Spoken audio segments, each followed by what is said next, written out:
रंभा तृतीया व्रत का महात्म्य। भगवान श्री कृष्ण बोले, राजन, अब मैं सभी पापों के नाशक, पुत्र एवं सौभाग्यप्रद, सभी व्याधियों के उपशामक, पुण्य और सौख्य प्रदान करने वाले रंभा तृतीया व्रत का वर्णन करता हूं। यह व्रत सब पत्नियों से उत्पन्न क्लेश का शामक तथा ऐश्वर्य को प्रदान करने वाला है। भगवान शंकर ने देवी पार्वती की प्रसन्नता के लिए इस व्रत की जो विधि बतलाई है उसे ही मैं कहता हूं। श्रद्धालु स्त्री मार्गशीर्ष मास के शुक्ल पक्ष की तृतीया तिथि को प्रातः उठकर दंत धावन आदि से निवृत्त हो भक्ति पूर्वक उपवास का नियम ग्रहण करे। वो सर्वप्रथम व्रत ग्रहण करने के लिए देवी से इस प्रकार प्रार्थना करे, देवी, मैं पूरे 1 वर्ष तक इस तृतीया व्रत का आचरण और दूसरे दिन पालना करूंगी। आप ऐसी कृपा करें जिससे इसमें कोई विघ्न न उत्पन्न हो। इस प्रकार स्त्री या पुरुष व्रत का संकल्प करे और मन में व्रत का निश्चय कर सावधानी बरतते हुए नदी, तालाब अथवा घर में स्नान करे। तदनंतर देवी पार्वती की पूजन कर रात्रि में कुशोदक का प्राशन करे। दूसरे दिन प्रातःकाल विद्वान शिव भक्त ब्राह्मणों को भोजन कराए और दक्षिणा के रूप में सुवर्ण एवं लवण प्रदान करे। यथाशक्ति गौरीश्वर भगवान शिव को प्रयत्न पूर्वक भोग निवेदित करे। राजन, पौष मास की तृतीया में इस विधि से उपवास एवं पूजन कर रात्रि में गोमूत्र का प्राशन कर प्रभात काल में ब्राह्मणों को भोजन कराए और दक्षिणा के रूप में उन्हें अपनी शक्ति के अनुसार सोना तथा जीरक दे। इससे वाजपेय तथा अति रात्रि यज्ञों का फल प्राप्त होता है और वह कल्प पर्यंत इंद्रलोक में निवास कर अंत में शिवलोक को प्राप्त करता है। माघ मास की शुक्ला तृतीया को सुदेवी नाम से भगवती पार्वती का पूजन कर रात्रि में गोमय का प्राशन कर अकेले ही सोए। प्रातः अपनी शक्ति के अनुसार केसर तथा सोना ब्राह्मणों को दान दे। इससे व्रती का चीर काल तक विष्णु लोक में निवास करने के पश्चात भगवान शंकर के सायुज्य की प्राप्ति होती है। फाल्गुन मास के शुक्ल पक्ष की तृतीया को गौरी नाम से देवी पार्वती का पूजन कर रात्रि में गाय का दूध पिए। प्रातः विद्वान शिव भक्तों तथा सुवासनी स्त्रियों को भोजन कराकर सोने के साथ कड़ू हुंड देकर विदा करें। इससे वाजपेय तथा अति रात्रि यज्ञों का फल प्राप्त होता है। चैत्र मास के शुक्ल पक्ष की तृतीया में भक्ति पूर्वक भगवती पार्वती का विशालाक्षी नाम से पूजन कर रात्रि में दही का प्राशन करें और प्रातः कुमकुम के साथ ब्राह्मणों को सोना प्रदान करें। विशालाक्षी के प्रसाद से व्रत करती को महान सौभाग्य प्राप्त होता है। वैशाख मास के शुक्ल पक्ष की तृतीया को भगवती पार्वती का श्रीमुखी नाम से पूजन करें। रात्रि में घृत का प्राशन करें और एकाकी ही शयन करें। प्रातः शिव भक्त ब्राह्मणों को यथारुचि भोजन कराकर तांबुल तथा लवण प्रदान कर प्रणाम पूर्वक विदा करें। इस विधि से पूजन करने पर सुंदर पुत्रों की प्राप्ति होती है। आषाढ़ मास के शुक्ल पक्ष की तृतीया को गौरी पार्वती की माधवी नाम से पूजा करें। तिलोदक का प्राशन करें। प्रातःकाल विप्रों को भोजन कराएं और दक्षिणा में गुड़ तथा सोना दें। इससे उसे शुभ लोक की प्राप्ति होती है। श्रावण मास के शुक्ल पक्ष की तृतीया को देवी पार्वती का श्रीदेवी नाम से पूजन कर गाय के सिंह का स्पर्श किया जल पिए। शिव भक्तों को भोजन कराकर सोना और फल दक्षिणा के रूप में दें। इससे व्रती सर्वलोकेश्वर होकर सभी कामनाओं को प्राप्त करता है। भाद्रपद मास के शुक्ल पक्ष की तृतीया को भगवती पार्वती का हर ताली नाम से पूजन करें। महिषी का दूध पिए। इससे अतुल सौभाग्य प्राप्त होता है और इस लोक में वो सुख भोग कर अंत में शिवलोक को प्राप्त करता है। अश्विन मास के शुक्ल पक्ष की तृतीया को देवी पार्वती का गिरिपुत्री नाम से पूजन कर तंडुल मिश्रित जल का प्राशन करें और दूसरे दिन प्रातः ब्राह्मणों को पूजन कर चंदन युक्त सुवर्ण दक्षिणा में दें। इससे सभी यज्ञों का फल प्राप्त होता है और वह गौरी लोक में प्रशंसित होता है। कार्तिक मास के शुक्ल पक्ष की तृतीया को देवी पार्वती का पद्मोपध्वा नाम से पूजन करके पंचगप प्राशन करें तथा रात्रि में जागरण करें। प्रभात काल में सपत्निक सदाचारी ब्राह्मणों को भोजन कराएं और माल्य, वस्त्र तथा अलंकारों से उन शिव भक्त ब्राह्मणों का पूजन करें। कुमारियों को भी भोजन कराएं।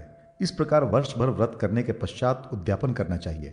यथाशक्ति सोने की उमा महेश्वरी की प्रतिमा बनवाकर उन्हें एक सुंदर अलंकृत वितान युक्त मंडप में स्थापित कर सुगंधित द्रव्य, पत्र, पुष्प, फल, घृत, पक व नैवेद्य, दीपमाला, शर्करा, नारियल, दाडिम, बीज पूरक, जीरक, लवण, कुसुम, कुमकुम तथा मोदक युक्त ताम्र पात्र से देव देवेश की विधिवत पूजा कर अंत में क्षमा प्रार्थना एवं शंख आदि वाद्यों से ध्वनि करनी चाहिए।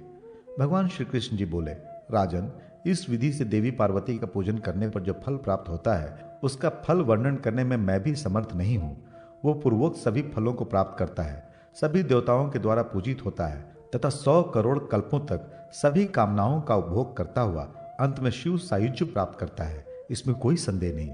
ये व्रत पहले रंभा के द्वारा किया गया था, इसलिए ये रंभा व्रत। भगवान श्री कृष्ण बोले, महाराज, अब मैं सभी कामनाओं को पूर्ण करने वाले सौभाग्य शयन व्रत का वर्णन करता हूँ। जब प्रलय के पूर्व काल में भू भ्रुव स्वः आदि सभी लोग दग्ध हो गए, तब सभी प्राणियों का सौभाग्य एकत्र होकर वैकुंठ में भगवान विष्णु के वक्ष स्थल में स्थित हो गया।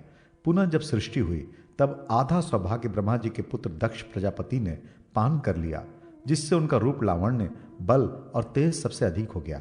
शेष आधे सौभाग्य से इक्षु, स्वतराज, निष्पाव, सेम, राजी धान्य, शालीय अघनी, गोक्षीर तथा उसका विकार, कुसुम पुष्प, केसर, कुमकुम तथा लवण, ये 8 पदार्थ उत्पन्न हुए। इनका नाम सौभाग्याष्टक है। दक्ष प्रजापति ने पूर्व काल में जिस सौभाग्य का पान किया उससे सती नाम की एक कन्या उत्पन्न हुई। सभी लोकों में उस कन्या का सौंदर्य अधिक था, इसी से उसका नाम सती एवं रूप में अतिशय लालित्य होने के कारण ललिता पड़ा। त्रिलोक सुंदरी इस कन्या का विवाह भगवान शंकर के साथ हुआ। जगन माता ललिता देवी की आराधना से भुक्ति, मुक्ति और स्वर्ग का राज आदि सब प्राप्त होते हैं। राजा युधिष्ठिर ने पूछा, भगवान जगधात्री उन भगवती की आराधना का क्या विधान है, उसे आप बतलाएं। भगवान श्री कृष्ण बोले, महाराज चैत्र मास के शुक्ल पक्ष की तृतीया को ललिता देवी का भगवान शंकर के साथ विवाह हुआ। उस दिन पूर्वाह्न में तिल मिश्रित जल से स्नान करें। पंचगव्य तथा चंदन मिश्रित जल के द्वारा गौरी और भगवान चंद्रशेखर की प्रतिमा को स्नान कराकर धूप, दीप, नैवेद्य तथा नाना प्रकार के फलों द्वारा उन दोनों की पूजा करें। इसके बाद इस प्रकार अंग पूजा करें।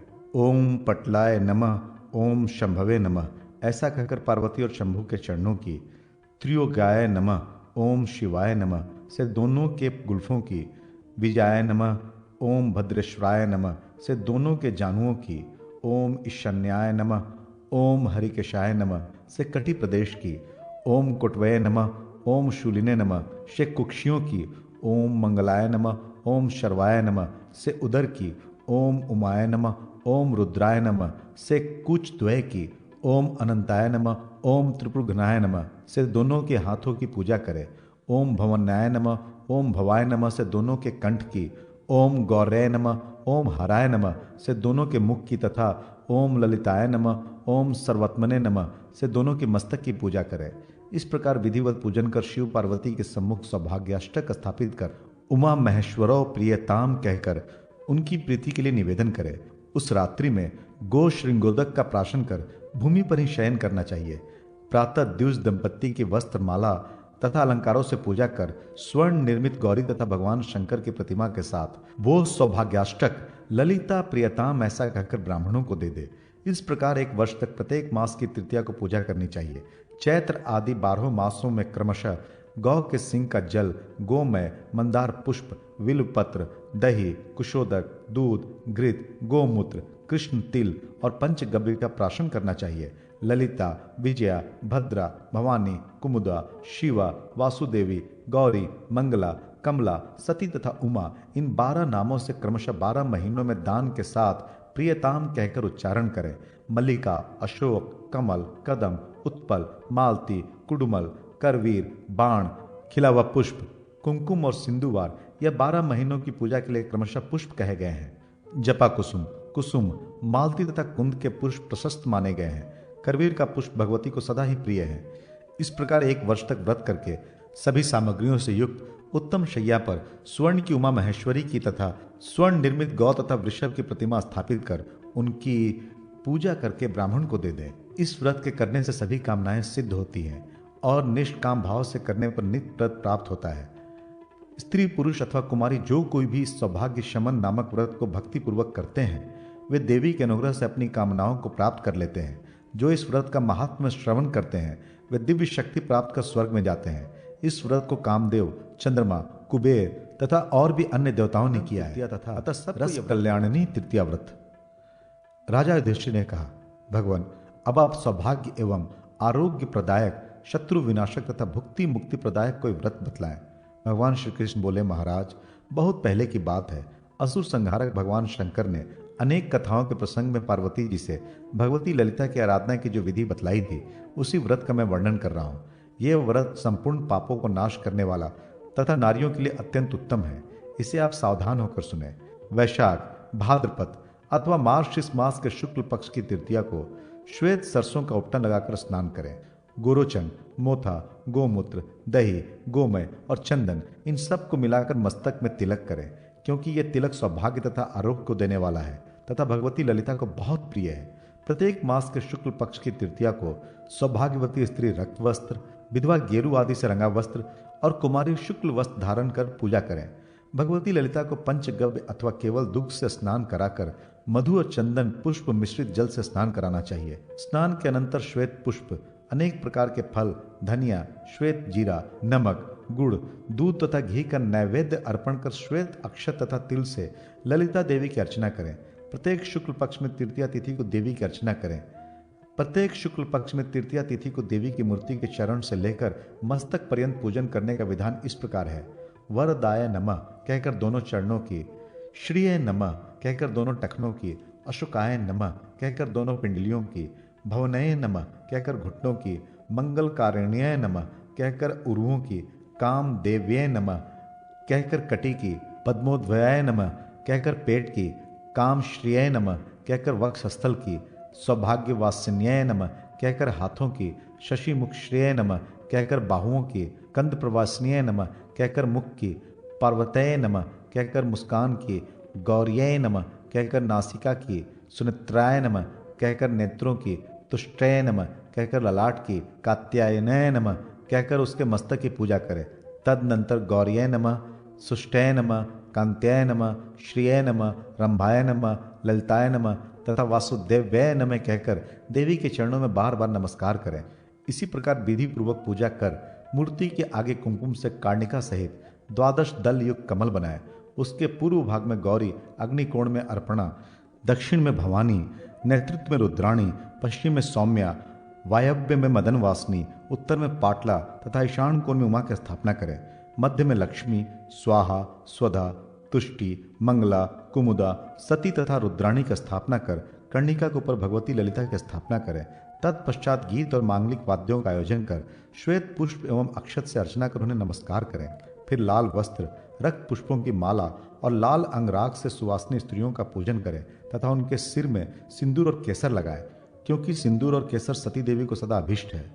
भाद्रपद मास में नीलकमल से, आश्विन में गुल दोपहरिया से, कार्तिक में कमल से, मार्गशीर्ष में कुंद पुष्प से, पौष में कुमकुम से, माघ में सिंधुवार से, फाल्गुन में मालती से, चैत्र में मल्लिका तथा अशोक से, वैशाख में गंध पाटल से, ज्येष्ठ में कमल और मंदार से, आषाढ़ में चंपक और कमल से तथा श्रावण में कदम और मालती के पुष्पों से उमा देवी की पूजा करनी चाहिए।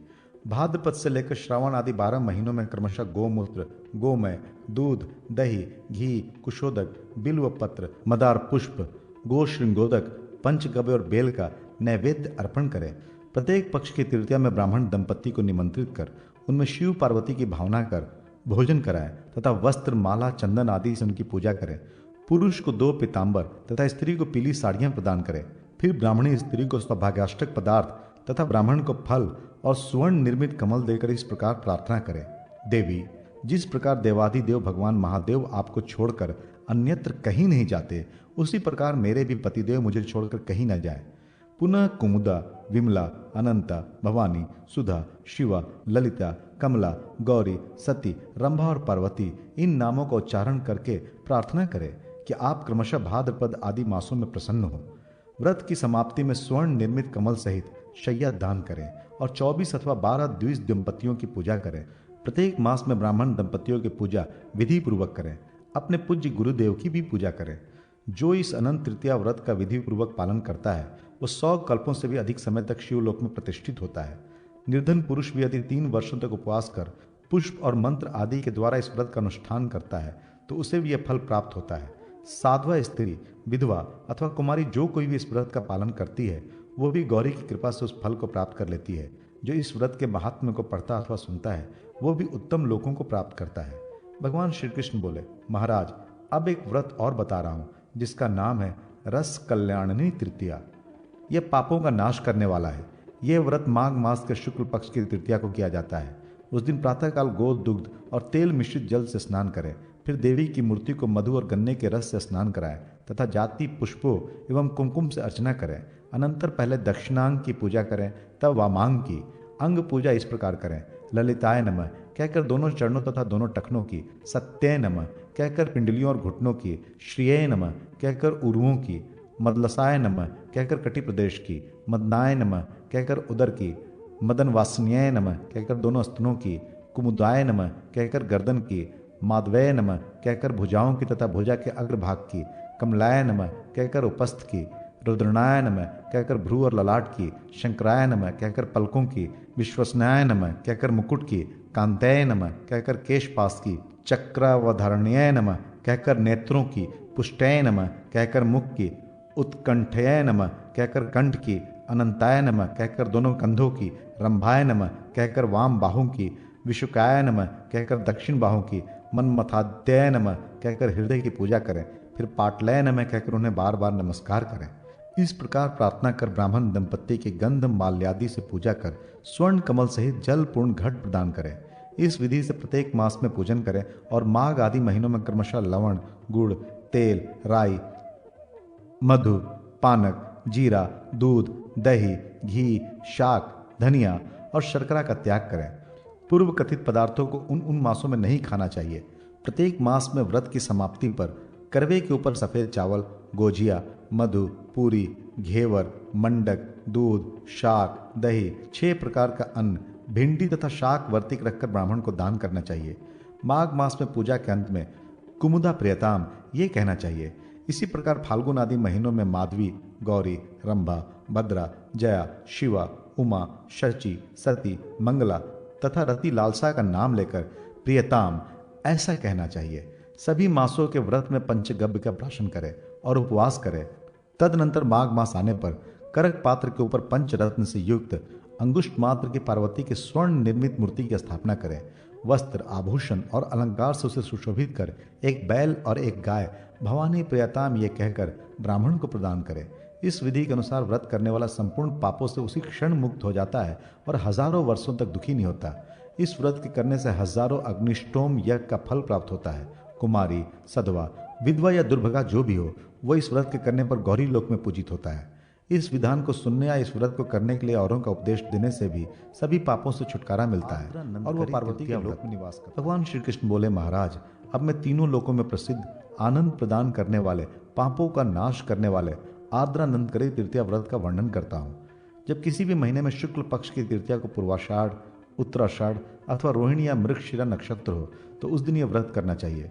उस दिन कुश और गंधोदक से स्नान कर श्वेत चंदन, श्वेत माला और श्वेत वस्त्र धारण कर उत्तम सिंहासन पर शिव पार्वती की प्रतिमा स्थापित करें। सुगंधित श्वेत पुष्प, चंदन आदि से उनकी पूजा करें।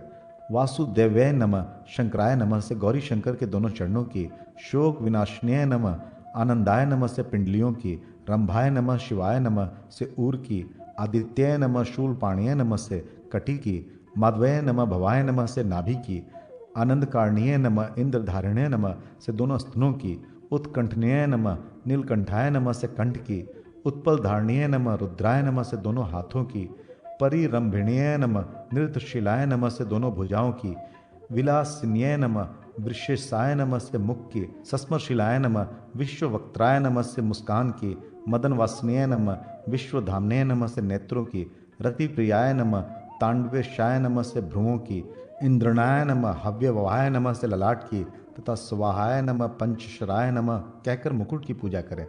तदनंतर नीचे लिखे मंत्र से पार्वती परमेश्वर की प्रार्थना करें। विश्व जिनका शरीर है, जो विश्व के मुख, पाद और हस्त स्वरूप तथा मंगलकारक हैं, जिनके मुख पर प्रसन्नता झलकती रहती है, उन पार्वती परमेश्वर की मैं वंदना करता हूँ। इस प्रकार पूजन कर मूर्तियों के आगे अनेक प्रकार के कमल, शंख, स्वास्तिक, चक्र आदि का चित्रण करें। गोमूत्र, गोमय, दूध, दही, घी, कुशोदक, गोश्रृंगोदक, बिल्वपत्र, घड़े का जल, खस का जल, यवचूर्ण का जल तथा तिलोदक का क्रमशः मार्गशीर्ष आदि महीनों में प्राशन करें। अनंतर शयन करें। यह प्राशन प्रत्येक पक्ष की द्वितीया को करना चाहिए। भगवान उमा महेश्वर की पूजा के लिए सर्वत्र श्वेत पुष्प को श्रेष्ठ माना गया है। दान के समय यह मंत्र पढ़ना चाहिए। गौरी नित्य मुझ पर प्रसन्न रहें, मंगला मेरे पापों का विनाश करें, ललिता मुझे सौभाग्य प्रदान करें और भवानी मुझे सब सिद्धियां प्रदान करें। वर्ष के अंत में लवण तथा गुड़ से परिपूर्ण घट, नेत्रपट, चंदन, 2 श्वेत वस्त्र, ईख और विभिन्न फलों के साथ स्वर्ण की शिव पार्वती की प्रतिमा सब पत्नीक ब्राह्मण को दें और गौरी में प्रियताम ऐसा कहें, शैया दान भी करें। इस आर्द्रानंदकरी तृतीया का व्रत करने से पुरुष शिवलोक में निवास करता है और इस लोक में धन, आयु, आरोग्य, ऐश्वर्य और सुख प्राप्त करता है। इस व्रत को करने वाले को कभी शोक नहीं होता। दोनों पक्षों में विधिवत पूजन सहित इस व्रत को करना चाहिए। ऐसा करने से रुद्राणी के लोक की प्राप्ति होती है। जो व्यक्ति इस विधान को सुनता और सुनाता है वह गंधर्वों से पूजित होता हुआ इंद्रलोक में निवास करता है। जो कोई स्त्री इस व्रत को करती है वह संसार के सभी सुखों को भोग कर अंत में अपने पति के साथ गौरी के भाद्रपद और माघ शुक्ल तृतीया व्रत का विधान और फल। भगवान श्री कृष्ण बोले, महाराज अब आप चैत्र, भाद्रपद तथा माघ के शुक्ल तृतीया व्रतों के विषय में सुने। इन व्रतों से रूप, सौभाग्य तथा उत्तम पुत्र की प्राप्ति होती है। इस विषय में आप एक वृतांत सुने। भगवती पार्वती की जया और विजया नामक दो सखियां थीं। किसी समय मुनि कन्याओं ने उन दोनों से पूछा कि आप दोनों तो भगवती पार्वती के साथ सदा निवास करती हैं, आप सब ये बताएं कि किस दिन किन उपचारों और मंत्रों से पूजा करने से भगवती पार्वती प्रसन्न होती हैं। इस पर जया बोली, मैं सभी कामनाओं को सिद्ध करने वाले व्रत का वर्णन करती हूँ। चैत्र मास के शुक्ल पक्ष की तृतीया को प्रातःकाल उठकर दंत धावन आदि क्रियाओं से निवृत्त होकर इस व्रत के नियम को ग्रहण करें। कुमकुम, सिंदूर, रक्त वस्त्र, तांबुल आदि सौभाग्य के चिन्हों को धारण कर भक्तिपूर्वक देवी की पूजा करें। प्रथम अतिशय सुंदर एक मंडप बनवाकर उसके मध्य में एक मनोहर मणि जटित वेदी की रचना करें। एक हस्त प्रमाण का कुंड बनाए। तदनंतर स्नान कर उत्तम वस्त्र धारण कर देवताओं और पितरों की पूजा करें। देवी की मंडप में जाय और पार्वती, ललिता, गौरी, गांधारी, शांकरी, शिवा, उमा और सती इन 8 नामों से भगवती की पूजा करें। कुमकुम, कपूर, अगरू, चंदन आदि का लेपन करें। अनेक प्रकार के सुगंधित पुष्प चढ़ाकर धूप, दीप आदि उपचार अर्पण करें। लड्डू, अनेक प्रकार के अपूप तथा विभिन्न प्रकार के घृत पक को नैवेद्य, जीरक, कुमकुम, नमक, ईख और ईख का रस, हल्दी, नारिकेल, आमलक, अनार, कुष्मांड, करकटी, नारंगी, कटहल, बिजौरा, नींबू आदि ऋतुफल भगवती को निवेदित करें। गृहस्थी के उपकरण ओखली, सील, सूप, टोकरी आदि तथा शरीर को अलंकृत करने की सामग्रियां भी निवेदित करें। शंख, तूर्य, मृदंग आदि के शब्द और उत्तम गीतों के साथ महोत्सव करें। इस प्रकार भक्ति पूर्वक अपनी शक्ति के अनुसार पार्वती जी की पूजा करके कुमारी कन्याएं सौभाग्य की अभिलाषा से प्रदोष के समय नए कलशों में जल लाकर उसमें स्नान करें। पुनः पूर्वोक्त विधि से भगवती की पूजा करें। प्रत्येक प्रहर में पूजा और घृत समन्वित तीनों से हवन करें। भगवती के सम्मुख पद्मासन लगाकर रात्रि जागरण करें। नृत्य से भगवान शंकर, गीत से भगवती पार्वती और भक्ति से सभी देवता प्रसन्न होते हैं। तांबुल, कुमकुम और उत्तम उत्तम पुष्प सुवासिनी स्त्री को अर्पित करें। प्रातः स्नान के अनंतर पार्वती जी की पूजा कर गुड़, लवण, कुमकुम, कपूर, अगरू, चंदन आदि द्रव्यों से यथाशक्ति तुला दान करें और देवी से क्षमा प्रार्थना करें। ब्राह्मणों तथा सुवासिनी स्त्री को भोजन कराएं। नैवेद्य का वितरण करें। इससे उसका कर्म सफल हो जाता है। भाद्रपद मास के शुक्ल पक्ष की तृतीया को भी चैत्र तृतीया की भांति व्रत एवं पूजन करना चाहिए। इसमें सप्त धानियों से एक सूप में उमा की मूर्ति बनाकर पूजा करनी चाहिए तथा गोमूत्र प्राशन करना चाहिए। ये व्रत उत्तम सौंदर्य प्रदायक है। इसी प्रकार माघ मास के शुक्ल पक्ष की तृतीया को चैत्र तृतीया के भांति पूर्वोक्त क्रियाओं को करने के पश्चात कुंद पुष्पों से तुलादान करें तथा चतुर्थी को गणेश जी का भी पूजन करें। इस विधि से जो स्त्री व्रत और तुलादान करती है वह अपने पति के साथ इंद्रलोक में निवास कर ब्रह्मलोक में वहां से शिवलोक में जाती है। इस लोक में वो रूप, सौभाग्य, संतान, धन आदि प्राप्त करती है।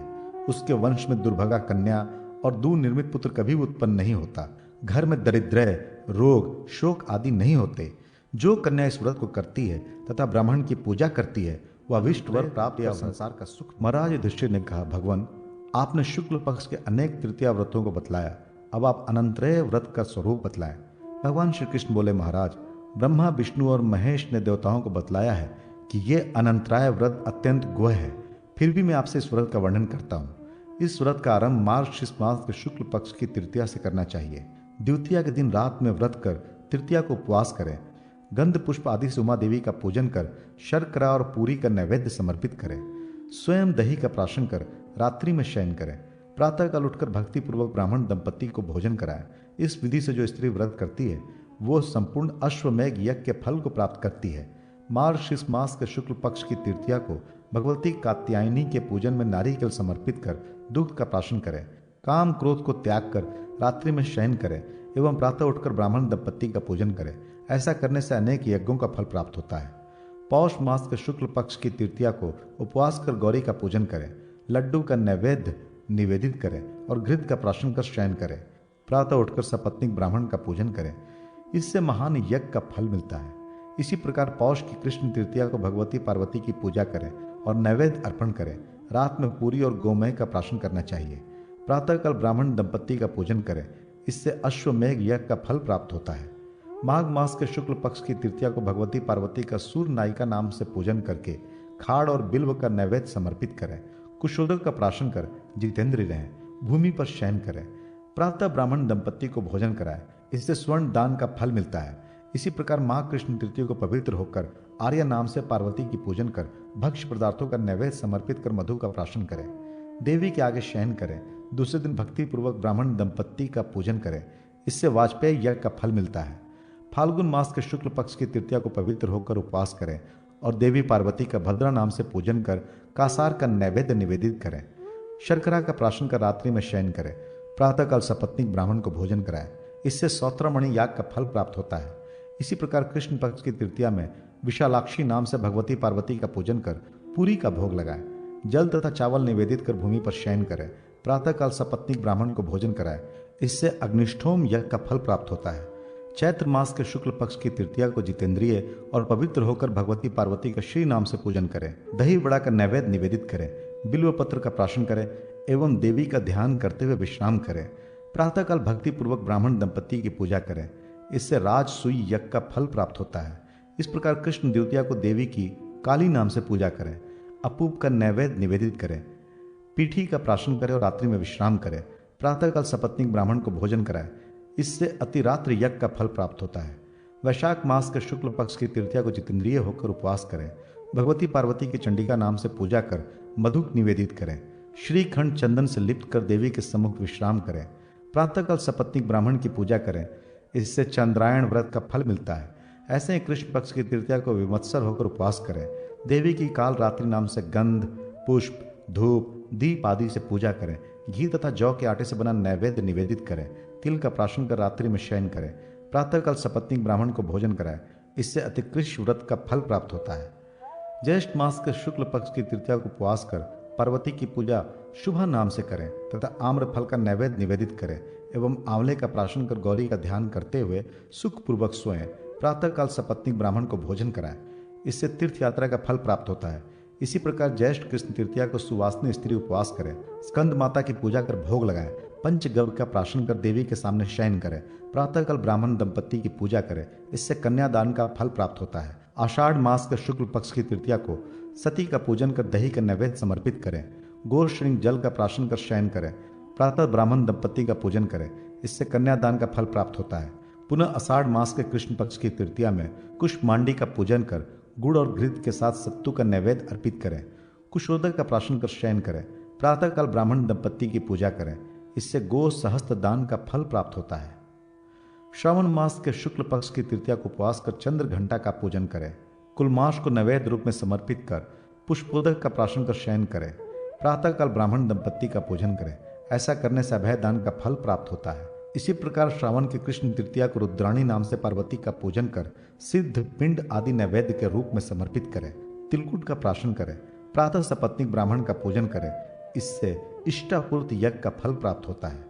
भाद्रपद मास के शुक्ल पक्ष की तृतीया में हिमाद्रिजा नाम से पार्वती का पूजन कर गोधूम का नैवेद्य समर्पित करें। श्वेत चंदन तथा गंधोदक का प्राशन कर शयन करें।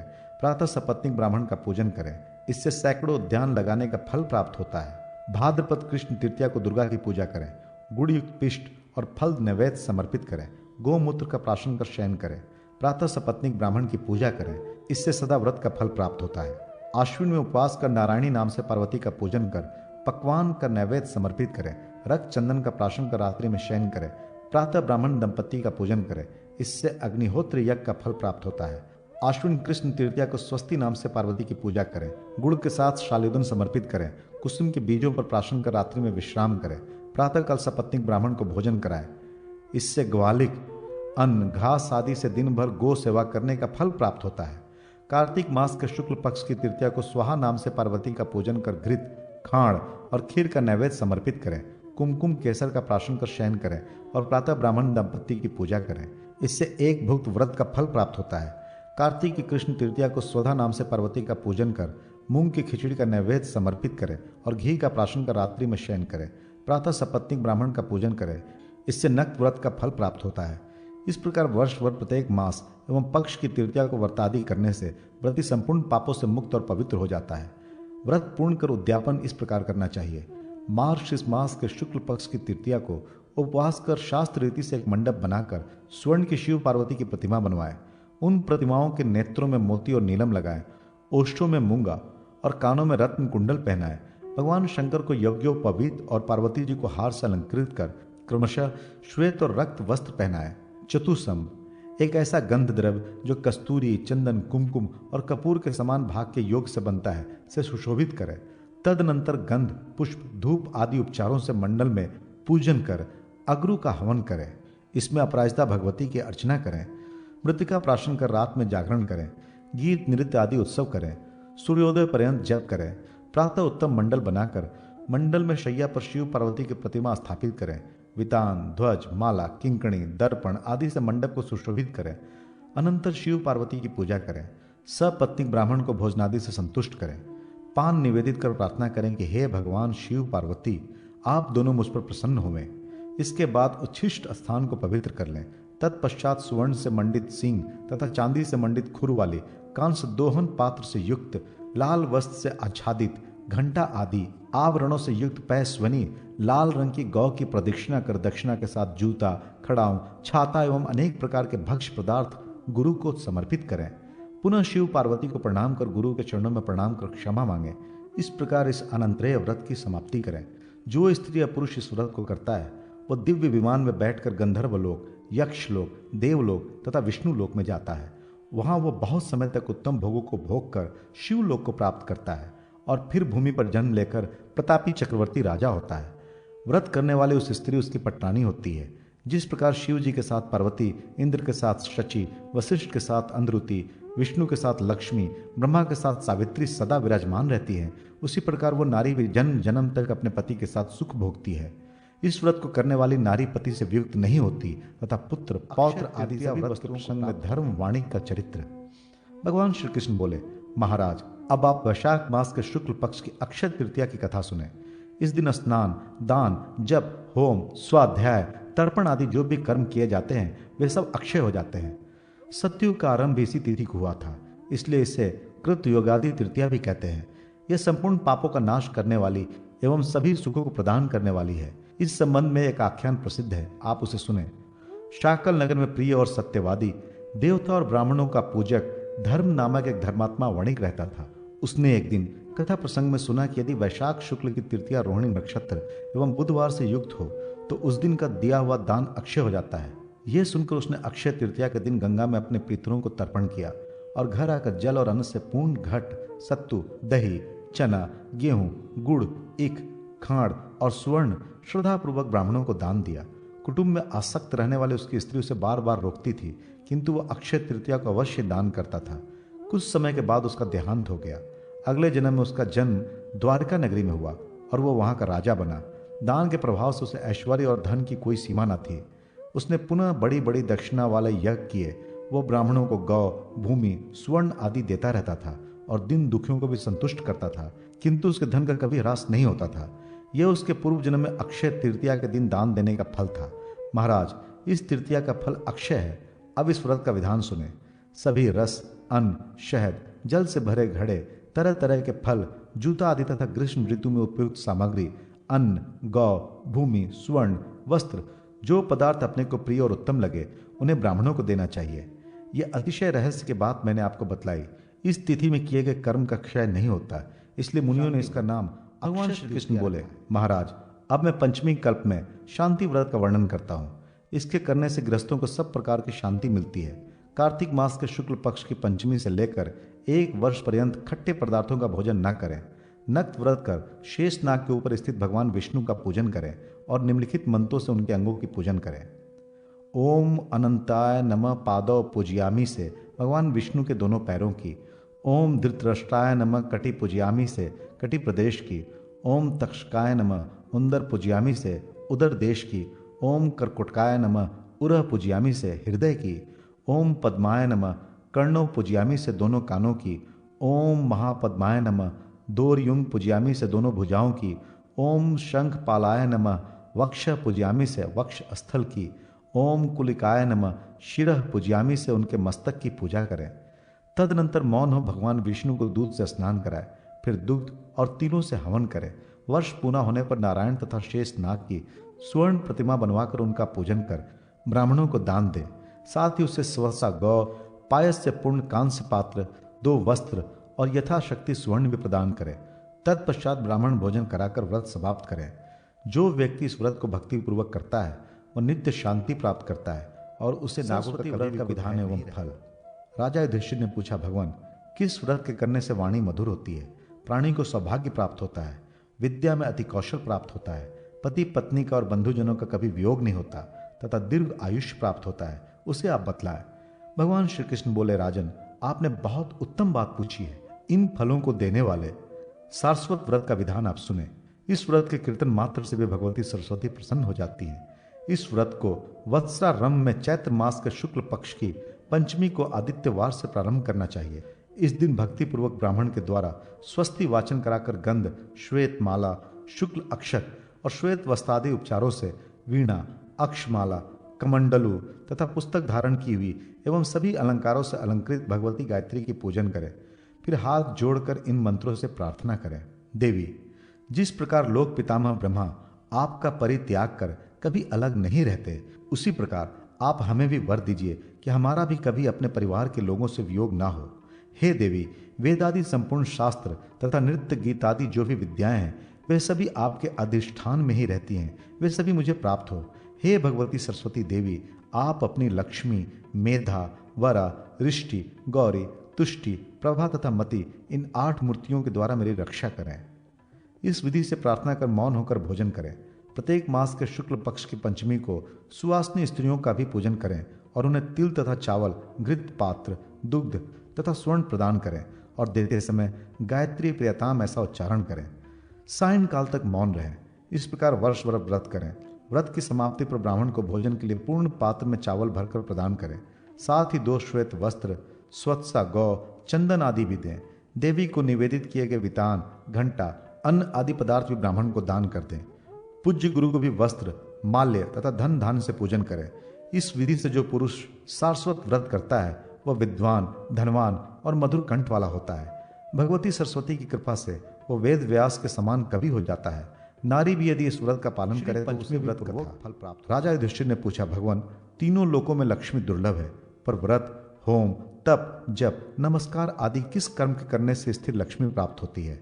आप सब कुछ जानने वाले हैं, कृपा कर उसका वर्णन करें। भगवान श्री कृष्ण बोले, महाराज सुना जाता है कि प्राचीन काल में भृगु मुनि की ख्याति नाम की स्त्री से लक्ष्मी का आविर्भाव हुआ। भृगु ने विष्णु भगवान के साथ लक्ष्मी का विवाह कर दिया।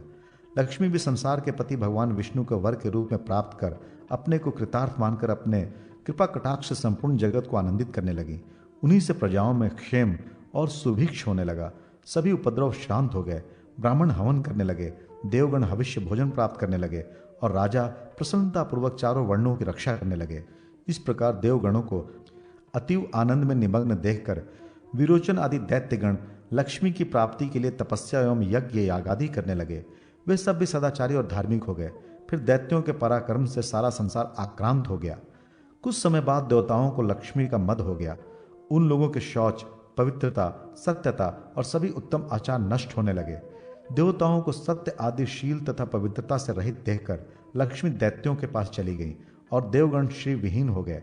दैत्यों को भी लक्ष्मी की प्राप्ति होते ही बहुत गर्व हो गया और दैत्यगण परस्पर कहने लगे कि मैं ही देवता हूँ, मैं ही यज्ञ हूँ, मैं ही ब्राह्मण हूँ, संपूर्ण जगत मेरा ही स्वरूप है। ब्रह्मा, विष्णु, इंद्र, चंद्र आदि सब मैं ही हूँ। इस प्रकार अतिशय अहंकार युक्त हो वे अनेक प्रकार का अनर्थ करने लगे। अहंकार मति दैत्यों की यह दशा देखकर व्याकुल हो वह भृगु कन्या भगवती लक्ष्मी क्षीर सागर में प्रविष्ट हो गई। क्षीर सागर में लक्ष्मी के प्रवेश करने से तीनों लोग श्रीविहीन होकर अत्यंत निस्तेज हो गए। देवराज इंद्र ने अपने गुरु बृहस्पति से पूछा, महाराज कोई ऐसा व्रत बतलाएं जिसका अनुष्ठान करने से पुनः स्थिर लक्ष्मी की प्राप्ति हो जाए। देवगुरु बृहस्पति बोले, देवेंद्र मैं इस संबंध में आपको अत्यंत गोपनीय श्री पंचमी व्रत का विधान बतलाता हूँ। इसके करने से आपका अभिष्ट सिद्ध होगा। ऐसा कहकर देवगुरु बृहस्पति ने देवराज इंद्र को श्री पंचमी व्रत का सांगोपांग विधि बतलाई। तदनुसार इंद्र ने उसका विधिवत आचरण किया। इंद्र को व्रत करते देखकर विष्णु आदि सभी देवता, दैत्य, दानव, गंधर्व, यक्ष, राक्षस, सिद्ध, विद्याधर, नाग, ब्राह्मण, ऋषिगण तथा राजागण भी ये व्रत करने लगे। कुछ काल के अनंतर व्रत समाप्त कर उत्तम बल और तेज पाकर सबने विचार किया कि समुद्र को मत कर लक्ष्मी और अमृत को ग्रहण करना चाहिए। ये विचार कर देवता और असुर मंदर पर्वत को मथानी और वासु की नाक को रस्सी बनाकर समुद्र मंथन करने लगे। फलस्वरूप सर्वप्रथम शीतल किरणों वाले अति उज्ज्वल चंद्रमा प्रकट हुए। फिर देवी लक्ष्मी का प्रादुर्भाव हुआ। लक्ष्मी की कृपा कटाक्ष को पाकर सभी देवता और दैत्य परम आनंदित हो गए। भगवती लक्ष्मी ने भगवान विष्णु के वक्ष स्थल का आश्रय ग्रहण किया। भगवान विष्णु ने इस व्रत को किया था, फलस्वरूप लक्ष्मी ने इसका वरण किया। इंद्र ने राजस भाव से व्रत किया था, इसलिए उन्होंने त्रिभुवन का राज्य प्राप्त किया। दैत्यों ने तामस भाव से व्रत किया था, इसलिए ऐश्वर्य पाकर भी वे ऐश्वर्यहीन हो गए। महाराज, इस प्रकार इस व्रत के प्रभाव से श्री विहीन संपूर्ण जगत फिर से श्रीयुक्त हो गया। महाराज युधिष्ठिर ने पूछा, यह दुत्तम, यह श्री पंचमी व्रत किस विधि से किया जाता है? कब से यह प्रारंभ होता है और इसकी पालना कब होती है? आप इसे बताने की कृपा करें। भगवान श्री कृष्ण बोले, महाराज, ये व्रत मार्गशीर्ष मास के शुक्ल पक्ष की पंचमी को करना चाहिए। प्रातः उठकर शौच, दंत धावन आदि से निर्वृत्त हो व्रत के नियम को धारण करें। फिर नदी में अथवा घर पर ही स्नान करें। 2 वस्त्र धारण कर देवता और पितरों का पूजन तर्पण कर घर आकर लक्ष्मी का पूजन करें। स्वर्ण, चांदी, ताम्र, आरकूट, काष्ठ की अथवा चित्रपट में भगवती लक्ष्मी की ऐसी प्रतिमा बनवाएं जो कमल पर विराजमान हो, हाथ में कमल पुष्प धारण किए हो, सभी आभूषणों से अलंकृत हो, उनके लोचन कमल के समान हो और उन्हें 4 श्वेत हाथी स्वर्ण के कलशों के जल से स्नान करा रहे हों। इस प्रकार की भगवती लक्ष्मी की प्रतिमा की निम्नलिखित नाम मंत्रों से ऋतुकलाद्भुत पुष्पों द्वारा अंग पूजा करें। मंत्रों से पैर से लेकर सिर तक की पूजा करें। इस प्रकार प्रत्येक अंगों की भक्ति पूर्वक पूजा कर अंकुरित विविध धान्य और अनेक प्रकार के फल नैवेद्य में देवी को निवेदित करें। तदनंतर पुष्प और कुंकुम आदि से सुवासिनी स्त्रियों का पूजन कर उन्हें मधुर भोजन कराएं और प्रणाम कर विदा करें। 1 सेर भर चावल और घृत से भरा पात्र ब्राह्मण को देकर श्री शह संप्रियताम इस प्रकार कहकर प्रार्थना करें। इस तरह पूजन कर मौन हो भोजन करें। प्रति मास ये व्रत करें और श्री लक्ष्मी, कमला, संपत, रमा, नारायणी, पद्मा, ध्रुति, स्थिति, पुष्टि, रिद्धि तथा सिद्धि इन 12 नामों से क्रमशः 12 महीनों में भगवती लक्ष्मी की पूजा करें और पूजन के अंत में प्रियताम ऐसा उच्चारण करें। 12वें महीने के पंचमी को वस्त्र से उत्तम मंडप बनाकर गंध पुष्पादि से उसे अलंकृत कर उसके मध्य शैया पर उपकरणों सहित भगवती लक्ष्मी की मूर्ति स्थापित करें। 8 मोती, नेत्रपट, सप्तधान, खड़ाऊं, जूता, छाता, अनेक प्रकार के पात्र और आसन वहां उपस्थापित करें। तदनंतर लक्ष्मी का पूजन कर वेद वेता और सदाचार संपन्न ब्राह्मण को स्वत्सा गौ सहित ये सब सामग्री प्रदान करें। यथाशक्ति ब्राह्मणों को भोजन कराकर उन्हें दक्षिणा दें। अंत में भगवती लक्ष्मी से रिद्धि की कामना से इस प्रकार प्रार्थना करें, हे देवी, आप क्षीर सागर के मंथन से उद्भूत हैं। भगवान विष्णु का वक्ष स्थल आपका अधिष्ठान है। आप सभी कामनाओं को प्रदान करने वाली हैं, अतः आप मुझे भी रिद्धि प्रदान करें। आपको नमस्कार है। जो इस विधि से श्री पंचमी का व्रत करता है वह अपने 21 कुलों के साथ लक्ष्मी लोक में निवास करता है। जो सौभाग्यवती स्त्री इस व्रत को करती है वो सौभाग्य, रूप, संतान और धन से संपन्न हो जाती है तथा पति को अत्यंत प्रिय होती है। राजा युधिष्ठिर ने कहा, जनार्दन, आपके श्री मुख से पंचमी व्रतों का विधान सुनकर बहुत प्रसन्नता हुई। अब आप षष्ठी व्रतों का विधान बतलाएं।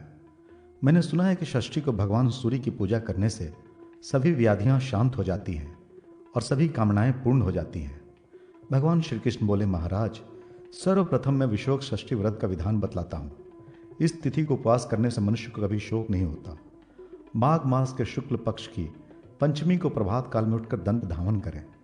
कृष्ण तिलों से स्नान कर आदि द्वारा पवित्र हो खिचड़ी का भोजन करें।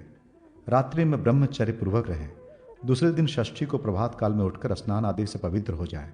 स्वर्ण का एक कमल बनाए, उसे सूर्य नारायण का स्वरूप मानकर रक्त चंदन, रक्त करवीर पुष्प और रक्त वर्ण के 2 वस्त्र, धूप, दीप, नैवेद्य आदि से उनका पूजन करें। तदनंतर हाथ जोड़कर इस मंत्र से प्रार्थना करें, हे आदित्य देव, जैसे आपने अपना स्थान शोक से रहित बनाया है वैसा ही मेरा भी भवन सदा शोक रहित हो तथा जन्म जन्म में मेरी आप में भक्ति बनी रहे। इस विधि से पूजन कर षष्ठी को ब्राह्मण भोजन कराएं। गोमूत्र का प्राशन करें। फिर गुड़, अन्न, उत्तम 2 वस्त्र और सुवर्ण ब्राह्मण को प्रदान करें। सप्तमी को मौन होकर तेल, और लवण रहित भोजन करें और पुराण भी श्रवण करें। इस प्रकार 1 वर्ष पर्यंत दोनों पक्षों की षष्ठी का व्रत कर अंत में शुक्ल सप्तमी को स्वर्ण कमल युक्त कलश, श्रेष्ठ सामग्रियों से युक्त उत्तम शैया और पयस्वनी कपिला गौ ब्राह्मण को दान करें। इस विधि से कृपणता छोड़कर जो इस व्रत को करता है वह करोड़ों वर्षों से भी अधिक समय तक शोक, रोग, दुर्गति आदि से मुक्त रहता है। यदि किसी कामना से यह व्रत किया जाए तो उसकी वह कामना अवश्य पूर्ण होती है, और यदि निष्काम होकर व्रत करें तो उसे मोक्ष की प्राप्ति होती है। जो इस शोक विनाशिनी विशोक षष्ठी का एक बार भी उपवास करता है वो कभी दुखी नहीं होता। षष्ठी और इंद्रलोक फल षष्ठी व्रत। भगवान श्री कृष्ण बोले, राजन, अब मैं कमल षष्ठी नामक व्रत को बतलाता हूँ, जिसमें उपवास करने से व्यक्ति पाप मुक्त होकर स्वर्ग को प्राप्त करता है। मार्गशीर्ष मास के शुक्ल पक्ष की पंचमी को नियत व्रत होकर षष्ठी का उपवास करें। कृष्ण सप्तमी को स्वर्ण कमल, स्वर्ण फल तथा शर्करा के साथ कलश ब्राह्मण को प्रदान करें। इसी विधि से 1 वर्ष पर्यंत दोनों पक्षों में प्रत्येक षष्ठी को उपवास करें। भानु, अर्क, रवि, ब्रह्मा, सूर्य, शुक्र, हरि, शिव, श्रीमान, विभा, वसु, त्वष्टा तथा वरुण, इन 12 नामों से क्रमशः 12 महीनों में पूजन करें। और भानुर में प्रियताम, अक्रू में प्रियताम, इस प्रकार प्रतिमास सप्तमी को दान और षष्ठी पूजन आदि के साथ उच्चारण करें। व्रत के अंत में ब्राह्मण दंपति की पूजा कर वस्त्र, आभूषण, शर्करा पूर्ण कलश और स्वर्ण कमल तथा स्वर्ण फल ब्राह्मण को देकर निम्नलिखित मंत्र पढ़कर व्रत पूर्ण करें। हे सूर्य देव, जिस प्रकार आपके भक्तों के लिए यह मास व्रत फलदायी होता है, उसी प्रकार मुझे भी जन्म जन्म में अनंत फलों की प्राप्ति होती रहे। इस अनंत फल देने वाले फल षष्ठी व्रत को जो करता है वो सुरापान आदि सभी पापों से मुक्त हो सूर्य लोक में सम्मानित होता है और अपने आगे पीछे की 21 पीढ़ियों का उद्धार करता है।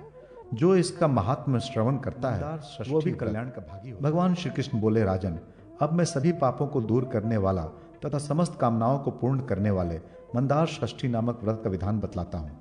व्रती माघ मास के शुक्ल पक्ष की पंचमी तिथि को स्वल्प भोजन कर नियम पूर्वक रहे और षष्ठी का उपवास करे, ब्राह्मणों का पूजन करे तथा मंदार का पुष्प भक्षण कर रात्रि में शयन करे। षष्ठी को प्रातः काल उठकर स्नान आदि करे तथा ताम्र पत्र में काले तिलों से एक अष्टदल कमल बनाए, उस पर हाथ में कमल लिए भगवान सूर्य के सुवर्ण की प्रतिमा स्थापित करें। 8 सोने के अर्क पुष्पों से तथा गंधादि उपचारों से अष्टदल कमल के दलों में पूर्वादि क्रम से भगवान सूर्य का नाम मंत्रों द्वारा इस प्रकार पूजा करें। ओम भास्कराय नमः से पूर्व दिशा में, ओम सूर्याय नमः से अग्नि कोण में, ओम अर्काय नमः से दक्षिण में, ओम अरिमणे नमः से नेतृत्व में, ओम वसुधात्रे नमः से पश्चिम में, ओम चंडभानुवे नमः से वायव्य में, ओम पुष्णे नमः से उत्तर में, ओम आनंदाय नमः से ईशान कोण में तथा उस कमल की मध्यवर्ती कर्णिका में ओम सर्वात्मने पुरुषाय नमः। ये कहकर शुक्ल वस्त्र, नैवेद्य तथा माल्य एवं फलादि सभी उपचारों से भगवान सूर्य का पूजन करें। सप्तमी को पूर्वाभिमुख मौन होकर तेल तथा लवण भक्षण करें। इस प्रकार प्रत्येक मास की शुक्ल षष्ठी को व्रत कर सप्तमी को पारण करें। वर्ष के अंत में वही मूर्ति कलश के ऊपर स्थापित कर यथाशक्ति वस्त्र, गौ, सुवर्ण आदि ब्राह्मण को प्रदान करें और दान करते समय यह मंत्र पढ़ें। हे मंदार भवन, मंदार नाथ भगवान सूर्य, आप हम लोगों का इस संसार रूपी पंख से उद्धार कर दें। आपको नमस्कार है। इस विधि से जो मंदार षष्ठी का व्रत करता है वह सभी पापों से मुक्त होकर 1 कल्प तक सुखपूर्वक स्वर्ग में निवास करता है, और जो इस विधान को पढ़ता है अथवा सुनता है वो भी सभी व्रत का विधि हो जाता है। भगवान श्री कृष्ण बोले, राजन, भाद्रपद मास के शुक्ल पक्ष की षष्ठी को यह व्रत होता है। उस दिन उत्तम रूप, सौभाग्य और संतान की इच्छा रखने वाली स्त्री को चाहिए कि वो नदी में स्नान करे, फिर वस्त्र का मंडप बनाकर उसमें दीप प्रज्वलित करे। मंडप में वह बांस का बालूकामय पात्र स्थापित कर उसमें बालूकामी तपोवन निवासिनी भगवती ललिता गौरी का ध्यान कर पूजन करे और उस दिन उपवास रहे।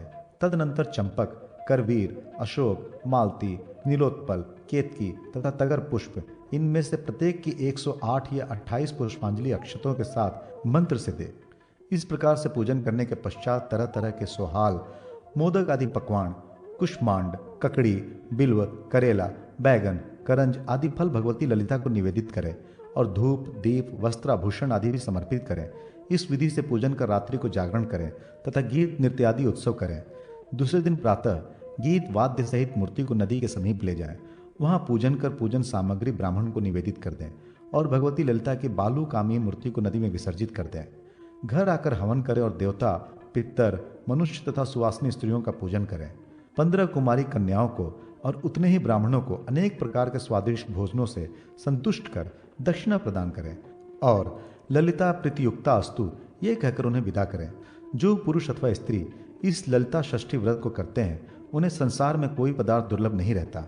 व्रत करने वाले स्त्री बहुत काल पर्यंत सुख सौभाग्य से संपन्न रहकर अंत में गौरी लोक में निवास। भगवान श्री कृष्ण बोले, भरत सत्तम महाराज युधिष्ठिर, मार्ग शीर्ष मास के शुक्ल पक्ष की षष्ठी तिथि समस्त पाप नाशनी, धन धान्य तथा शांति प्रदायिनी एवं अति कल्याणकारिणी होती है। उस दिन कार्तिकेय ने तारकासुर का वध किया था, इसलिए षष्ठी तिथि स्वामी कार्तिकेय को बहुत प्रिय है। इस दिन किया हुआ स्नान, दान आदि कर्म अक्षय होता है। दक्षिण देश में स्थित कार्तिकेय का जो इस तिथि में दर्शन करता है वह निसंदेह ब्रह्म हत्यादि पापों से मुक्त हो जाता है। इसलिए इस तिथि में कुमार स्वामी को सोने, चांदी अथवा मिट्टी की मूर्ति बनवाकर पूजा करनी चाहिए। अपराह्न में स्नान तथा आचमन कर पद्मासन लगाकर बैठ जाए और स्वामी कुमार का एकाग्र चित्त से ध्यान करें। इस दिन उपवास पूर्वक मंत्र पढ़ते हुए इनके मस्तक पर कलश से अभिषेक करें।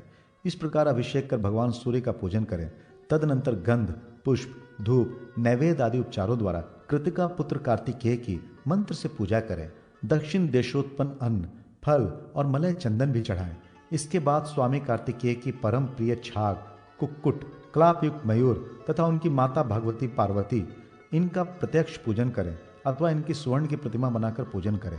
पूजन के अनंतर पूर्वक देव सेनापति तथा स्कंद आदि नाम मंत्रों से आज युक्त तीनों से हवन करें। अनंतर फल भक्षण कर भूमि पर कुशा के शैया पर शयन करें। क्रमशः 12 महीनों में नारियल, बिजोरा नींबू, नारंगी, कटहल, जंबीर, दाड़िम, द्राक्षा, आम्र, बिल्व, आमलक, ककड़ी तथा केला इन फलों का भक्षण करें। ये फल उपलब्ध ना हो तो उस काल में उपलब्ध फलों का सेवन करें। प्रातःकाल सोने के बने छाग अथवा कुक्कुट को सेनानी प्रियताम ऐसा कहकर ब्राह्मण को दें। 12 महीनों में क्रम से सेनानी, संभूत, क्रौंचारी, षणमुख, गुह, गांगेय, कार्तिकेय, स्वामी, बालग्रहाग्रणी, छाग प्रिय, शक्तिधर तथा द्वार इन नामों से कार्तिकेय का पूजन करें और नामों के अंत में प्रियताम ये पद नियोजित करें, यथा सेनानी प्रियताम इत्यादि। इसके पश्चात ब्राह्मणों को भोजन कराकर स्वयं भी मौन होकर भोजन करें। वर्ष समाप्त होने पर कार्तिक मास के शुक्ल पक्ष की षष्ठी को वस्त्र, आभूषण आदि से कार्तिकेय का पूजन एवं हवन करें और सब सामग्री ब्राह्मण को निवेदित करते हैं। इस विधि से जो पुरुष अथवा स्त्री इस व्रत को करते हैं वे उत्तम फलों को प्राप्त कर इंद्रलोक में निवास करते हैं। अतः राजन, शंकरात्मज कार्तिकेय का सदा प्रयत्न पूर्वक पूजन करना चाहिए। राजाओं के लिए तो कार्तिकेय की पूजा का विशेष महत्व है। जो राजा स्वामी कुमार का इस प्रकार पूजन कर युद्ध के लिए जाता है वह अवश्य ही विजय प्राप्त करता है। विधि पूर्वक पूजा करने पर भगवान कार्तिकेय पूर्ण प्रसन्न हो जाते हैं। जो षष्ठी को नक्त व्रत करता है वह संपूर्ण पापों से मुक्त होकर कार्तिकेय के लोक में निवास करता है। दक्षिण दिशा में जाकर जो भक्ति पूर्वक कार्तिकेय का दर्शन और पूजन करता है वो शिवलोक को प्राप्त करता है। जो सदा शर वर्णोद्भव आदि देव कार्तिकेय की आराधना करता है वह बहुत काल तक स्वर्ग का सुख भोग कर पृथ्वी पर जन्म ग्रहण करता है तथा चक्रवर्ती राजा का सेनापति होता है।